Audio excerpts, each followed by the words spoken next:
Hi, I'm Ryan. Hi, I'm Jesse, and you're listening to Your Therapist Is Not Okay.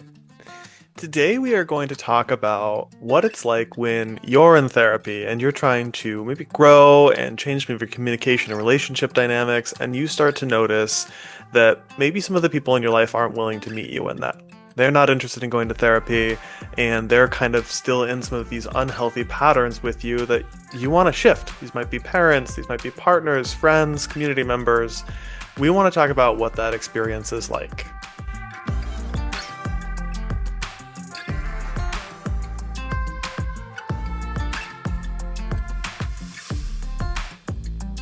This is one of those topics that actually really pairs well with our conflict episode.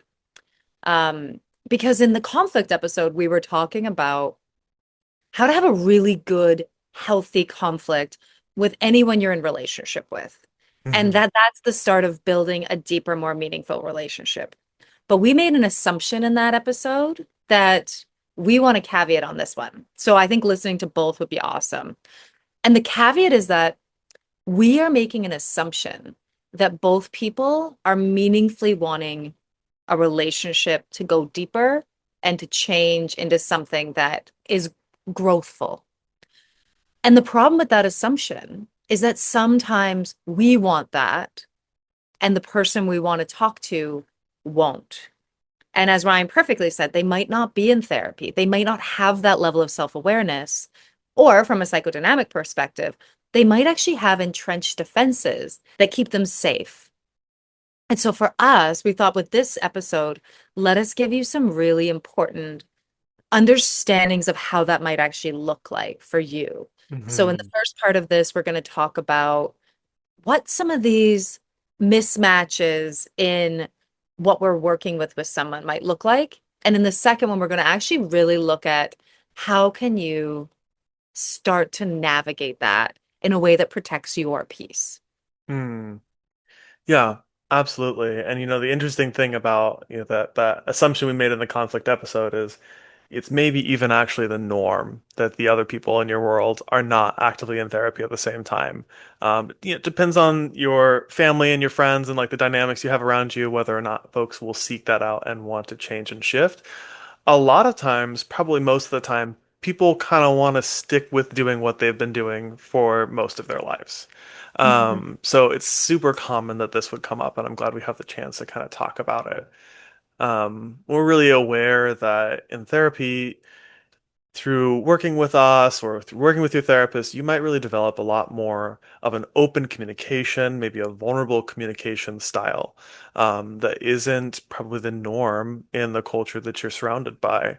And so that open and vulnerable communication can sometimes it can hurt even more when we give that generosity and that vulnerability, and then it's not met, and then it's shut down the same way our other communications have been before.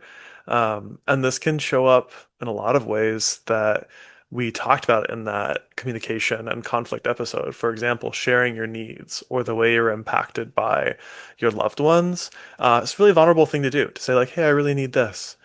And if they're practicing that healthy communication, then they might be able to be open and receive that. But if they're not shifting the way they are, they might view that as a threat. They might view that as too demanding, excessive. So there's going to be pushback. They're going to want to deny that and resist that. Oftentimes, when you're sharing, Hmm. it's probably because in therapy, you discovered something really important about your own relationship patterns. And you're noticing that something that might have got you love before, acceptance and care, actually it comes at a deeper cost than you're willing to spend now. And you want to share this and you want to be able to explore this with somebody because you've had an amazing breakthrough. You're realizing aspects of yourself that are getting bigger and growing and changing. And one of the most difficult things is to realize that they may not be on the same page as you. They may actually want things to stay the same. And here's a really good example of that. We throw around the term people pleaser a lot, but I'm going to explain that and how this actually might come up as a dynamic in your relationship. Hmm. People pleasing is a way of looking at somebody, anticipating their needs, and meeting them. It's often a trauma response. For others around you, that actually could be quite delightful. If you're the one that is always willing to drive them to the airport, if you're the one that is always willing to host at your house or go the extra mile, when you've realized these qualities about yourself, where they're coming from, you start to realize like, oh, I'm trying to keep people safe around me so they don't leave me. That might be a huge breakthrough for you. But for everyone else around you, maybe not everyone, sorry, but for those around you, it actually might be a threat because they've benefited from that generosity. And as you're changing, they may actually have pushback on that. Your lack of boundaries has actually really benefited them in some way. And not because they're evil, but because Yeah. that's the pattern that's been established. Hmm. And so for them, they might push back. They might not want to engage in this conversation. They might not like that you're changing. Yeah, absolutely. And I think it's important. I think that we kind of acknowledge that, like, most of the time, folks aren't noticing that pattern that you have, that lack of boundaries that you have in a really conscious way, and then saying, like, "Ooh, I want to take advantage of this." It Yeah, just not happens, right? It just yeah. becomes kind of the norm, and then we're seeking to shift it. And then they feel like they're really losing something, you're taking something away. And in a Yeah, sense, you are, because that was the kind of relationship assumption that things were going on. yeah. Um, but we tend to find people that fit well into our relationship patterns. And so then when we're trying to change those relationship patterns, it feels like can feel quite rocky to them and can feel like things are shifting in a way that's very uncomfortable. We talked about it when we talked about um, intimate relationships as well, where it's kind of like changing that equilibrium is very hard. Things have developed a pattern where people think this is kind of what I can count on. Yeah. And you're making a new decision saying, like, actually, that's really hurting me, or I've realized that in the big picture, that's really unhealthy for me, and I want to step away from that. Um, Especially if you have that in um, in the way of using some of the verbiage and language you've learned in therapy. Some people might kind of feel like, oh, you're trying to therapize me, you're trying to shrink me, you're trying to make me, change in this specific way. Or they might kind of have this feeling of like, well, I don't have a problem with how things are. You're the one who has a problem. Yeah, why do you keep Um, shifting the narrative? Like this is right. like why are you all of a sudden saying no to all the things you used to say yes to? Right. It can be very uncomfortable for both people. Mhm. And then other folks have that decision to make about like, do I want to lean into this comfort and kind of learn and grow, or do I want to fight back against it and say like you are the source of the discomfort? Now, that's kind of assuming that like you're in a dynamic that has actually been working. Hmm. There's also dynamics you realize that have never worked. Hmm. And this can come up especially when your no's or your boundaries are met with a lot of guilt tripping, is what we kind of talked about. Hmm. You might start to notice that there's a lot of guilt as manipulation in your relationships. Yeah. And this is really an interesting one we can have with any sort of relationship. That if I don't do something, there's going to be some inherent punishment from it. And I'll be loved, safe, accepted, maybe even like complimented if I do all these things. But if I don't, I'm going to feel like I'm the worst person. I'm going to feel like I've done something really wrong. And what happens when we're in a relationship with somebody is our bodies get used to that. It actually calcifies as we slowly but surely fall into that pattern. Therapy can be one of the first places we realize that we don't want that guilt for saying no or for having a boundary or for wanting to change. And guilt is a really tricky thing to bring up because it's so inherent in that relationship. We might actually feel guilty about bringing it up. Yeah. Absolutely. Yeah. And guilt's a really common form of manipulation. It's another one that's like typically unconscious. People don't typically say like, "Ooh, I'm going to create a guilt trip to force you to do something." That's not their conscious thought. It's just kind of a way of engaging with others that we are taught that we're like, "Oh, well, if you cared about me, then you would do this." And we're kind of trained to think that these are okay things to feel and say in a way, right? But they're actually deeply manipulative. And exactly as you were saying, Jesse, like that, it's a form of punishment Yeah. that is very internalized, right? We take that on and we're punishing ourselves based on that kind of assumption that we have to concede, that we have to agree, that we have to do whatever that it is that we're typically doing or asked to do by another person. I do feel like this is like particularly common in parental relationships, right? Because there's that basic assumption from a lot of parents that like you will do as I say. And that's what makes you good. And if you're not doing as I say, then you're bad and you feel guilt and shame for doing that. And so that's one of the hardest places, I think, to hold that kind of boundary of like, I'm not going to feel bad about changing my mind about something or living my life in a different way than you wanted me to. And that can bring up a ton of guilt. I'll often say to clients when they're setting new boundaries or trying to hold a boundary that feeling guilt is not a bad sign.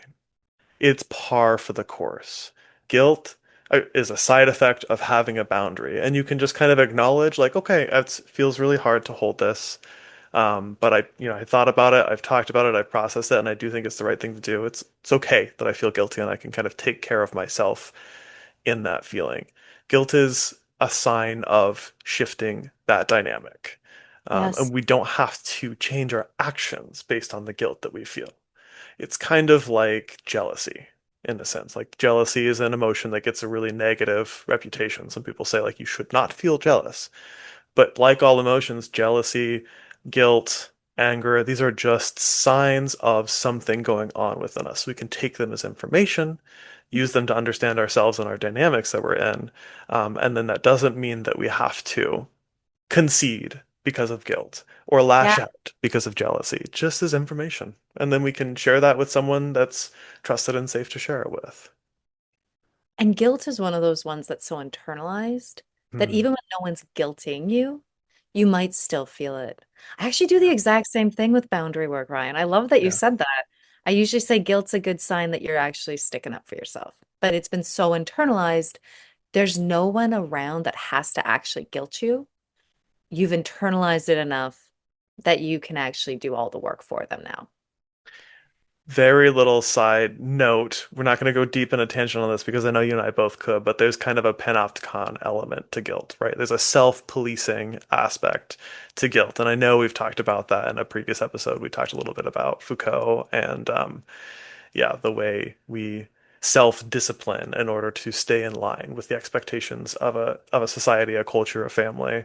Yeah, guilt is a self-discipline that gets installed early on.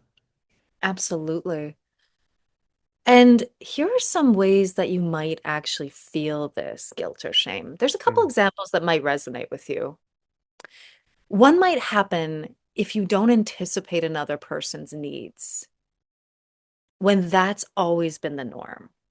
If I'm the person that's always providing something because I can watch a room, this is actually a really good one for people pleasers to pay attention to because Mm. you probably learned at an early age that if I anticipate the needs of my caregivers, those around me, and I do them, I might not actually feel the level of punishment or the level of pain that might come from not doing that.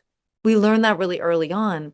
We probably will start to do it with those around us because we have misunderstood that as a form of love. Now it is, but it's not when we start to know that if we don't do it, we're going to feel guilty. Mm. The Mm. subtlety of that is it's beautiful to anticipate needs. It's not so beautiful if you're doing that as a baseline to feel safe. Yeah, yeah, absolutely. Another way that this can come up is if someone asks you for something and you don't feel okay doing it. Mhm. There are plenty of times that someone might ask us to do something and it feels fine. It feels like, you know what, I wouldn't have chosen to do that on my own, but I'm happy to share that time with you or help you out with that thing. But what we want to look out for is when that becomes the default assumption, right? I've worked with lots of people that are like, well, I say yes before I even realize what I'm saying yes to, because to say no brings up those feelings of guilt. Yeah, it's dangerous. Yeah. It can be a real place where resentment can creep in as well, because you'll find yourself doing things that you don't want to do. And often this might even be a situation where the other person doesn't even know you don't want to do it. It feels so hard for us to even get past that guilt, just to say, like, I really don't want to do that, or I really actually don't like this activity that we've been doing for my whole life or for a few years or something. So that can really stack up. Both the guilt can stack up and the resentment can stack up. And that leads to a really unhealthy dynamic where everyone's unhappy and a lot of stuff is unspoken. And we can really feel that tension and start to be more conscious of it when we're talking about it in therapy. I've noticed that in myself, actually. Like, I might Mm. do something consistently all the time and start to build up this resentment. And I have to ask myself, I'm like, have I said that I don't want Mm. to do this? Have I asked the other person to do this? Hmm. No? Okay. That's actually a conversation I should be having instead of just feeling resentment for something that the other person doesn't know. So I totally resonate with that, just to throw myself under the bus. You're not alone, clients. Oh Uh, no, absolutely not alone. No, I would say my default feeling is guilt. One thing that I've actually noticed with clients that have bonded over Mm. things that they no longer want to bond over. So, like beliefs or morals, I've Mm. actually changed.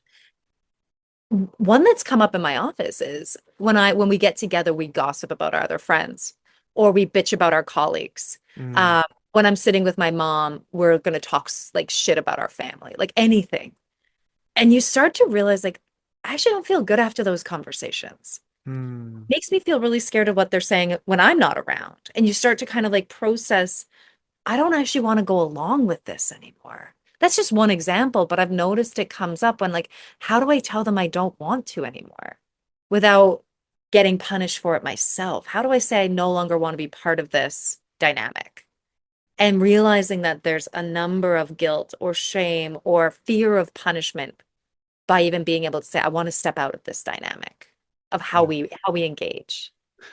Yeah. Absolutely. Yeah.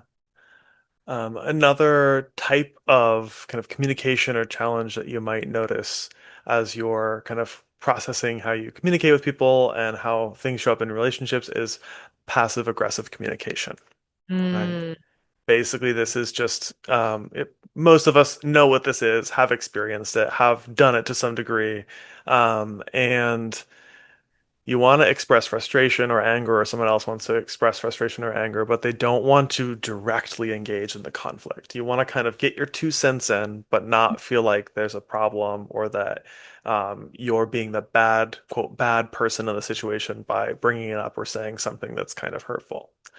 Um, and this often looks like kind of a throwaway comment that there's not time or opportunity to respond to. There's like you're walking out the door kind of moment, or just as they pass by you in the kitchen or something. Um, could be about like cutting you down about something unrelated. Kind of just like taking a chip out of you.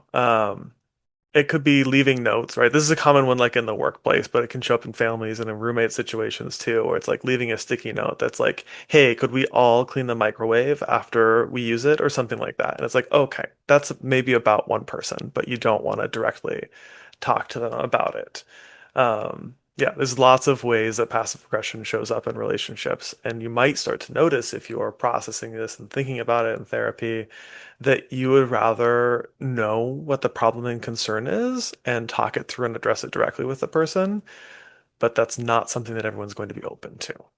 uh, I think that one thing we want you to kind of realize, this is a real risk that we don't often talk about when you're going to therapy. Mm. The risk is that you might lose people along the way in your therapy journey because we learn what we need and we start to learn what actually hurts us.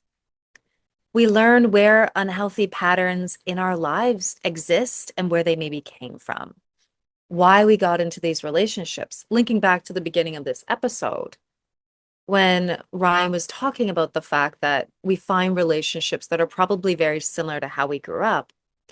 In therapy, you're going to start looking at that. And you might start realizing, I want to move away from these patterns. And that's a risk of therapy that rarely gets talked about, is that by looking at these things, by looking at lost boundaries, or that we get put into these positions, by realizing that we can't talk to somebody about these things, realizing that there's passive aggressiveness in this relationship, and we actually really want open communication now, and we can't, we might realize that some relationships no longer serve us. This happens for therapists, but it also happens for clients.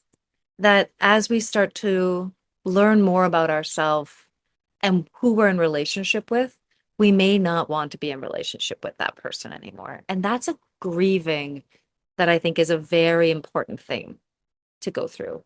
You're not going to lose every relationship, but there might be a couple Hmm. that you Yeah. realize isn't serving me anymore. Yeah.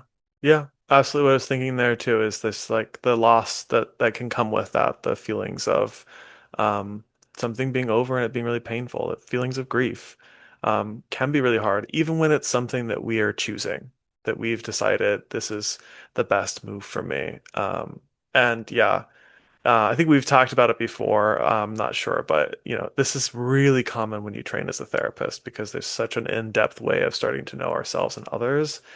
In the course that Jesse and I trained on, we often would notice that relationships that people had, intimate relationships especially that people have when they started training, was not uncommon for them to end or change Yeah. very dramatically because people would start to recognize like, oh, this is all based on a really unhealthy way I have of treating myself.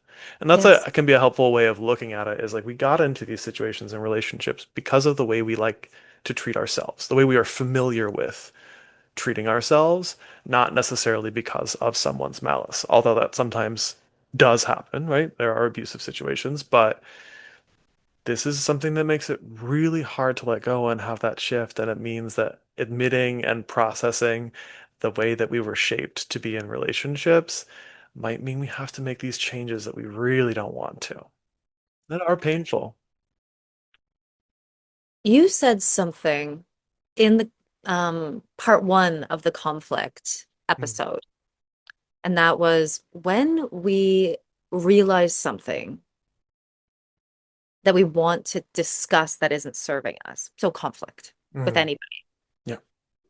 We often avoid it or can avoid it because we don't want the conflict to end up with us having to make a decision that might be really difficult for us. So Yeah. we might avoid the conflict. And I think in this episode, we're kind of tying it together, saying sometimes that decision is going to lead to grief, and sometimes it might be the best for you.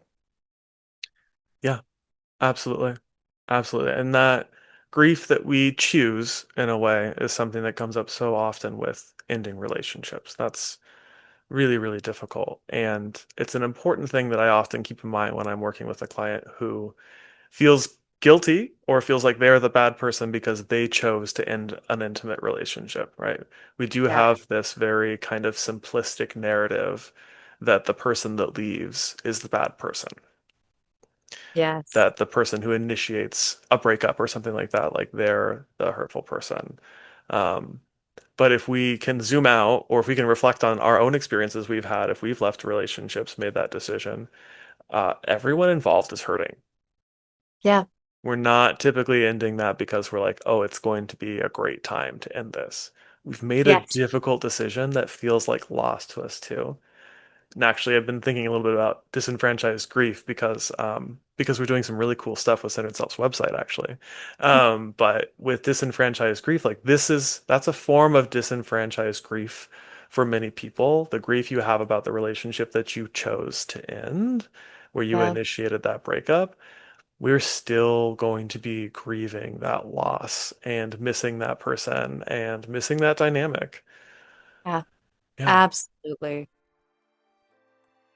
Next episode, we're going to talk about what it might be like to have these difficult conversations when we're faced with guilt, ourselves changing, the other person might having defenses that'll make those conversations really difficult.